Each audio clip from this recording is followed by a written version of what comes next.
রাতে অন্তত 2000 রোহিঙ্গা ঢুকেছে। অনুপ্রবেশের দায়ে 86 জনকে মিয়ানমারে ফেরত পাঠিয়েছে বিজেপি। স্থানীয়রা বলছে কয়েকদিনে রোহিঙ্গাদের এই সংখ্যা ছাড়িয়েছে 7000। এদিকে রোহিঙ্গা অনুপ্রবেশের পর সাম্প্রদায়িক সহিংসতা এড়াতে কক্সবাজারের বৌদ্ধ পল্লীগুলোতে নিরাপত্তা জোরদার করেছে পুলিশ। বিস্তারিত কামরুল ইসলাম মিন্টুর প্রতিবেদনে।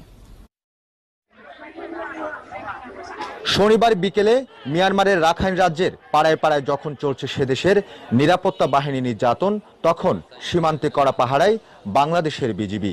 অনিশ্চিত জীবন নিয়েই রোহিঙ্গারা ঘুমধুম সীমান্ত পার হয়ে পালিয়ে আসে বাংলাদেশের জলপাইতলিতে। আমার পরিবারের অনেক সদস্যকে গুলি করে মেরে ফেলেছে মিয়ানমারের সেনাবাহিনী।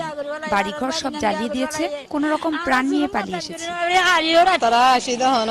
আমরা ইচ্ছা করে কেউই আসেনি, জীবন বাঁচাতেই পালিয়ে এসেছি।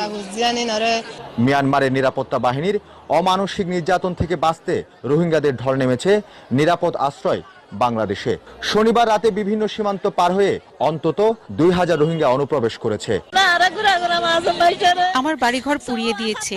মিয়ানমারের সেনাবাহিনীর নির্যাতনের ভয়ে কোন রকমে 7টি বাচ্চাকে নিয়ে একদিন সীমান্তে অপেক্ষা করে এখানে এসেছি। মিয়ানমারের পুলিশ যাকে পারছে তাকেই গুলি করে মারছে। নিরাপদ ভেবে বাংলাদেশে এসেছি। কয়েকদিনে কতজন রোহিঙ্গা বাংলাদেশে এসেছে তার সঠিক হিসাব নেই, তবে স্থানীয়রা বলছেন রোহিঙ্গা অনুপ্রবেশের সংখ্যা 7000 ছাড়িয়ে গেছে। 6-7 মতো রোহিঙ্গা ইতিমধ্যে এখানে অনুপ্রবেশ করছে। আরো কিছু রোহিঙ্গা আসার পথে বা কিংবা আরো বিভিন্ন লোকমুখে শোনা কথা বিভিন্ন রোহিঙ্গা বিভিন্ন পয়েন্টে আসতেছে। এদিকে রোহিঙ্গা অনুপ্রবেশের পর কক্সবাজারের বৌদ্ধ পল্লীগুলোতে নিরাপত্তা জোরদার করা হয়েছে। এখন যেহেতু পার্শ্ববর্তী দেশে একটু অস্থিরতা আছে, সেই জন্য একটু আরো অতিরিক্ত ব্যবস্থা নেওয়া হয়েছে।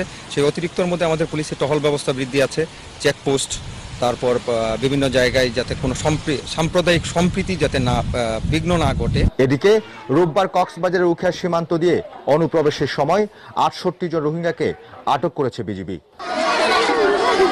কামরুল ইসলাম মিন্টু, 71, কক্সবাজার।